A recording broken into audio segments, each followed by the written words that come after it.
Bom dia, bom dia. A carta que me chamou hoje de manhã cedinho foi o Guardião do Fogo. Gente, essa cartinha hoje pediu para sair. Já acordei, mal levantei, já fui lá no tarô, Anjos e Ancestrais, e essa cartinha que saiu. O que essa cartinha quer dizer? Acenda suas paixões.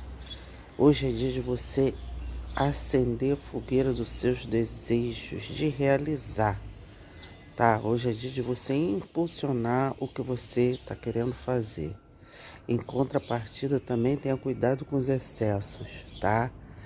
Em contrapartida, também tenha cuidado com o que você deseja fazer sem pensar, que afinal a gente está falando de fogo, tá?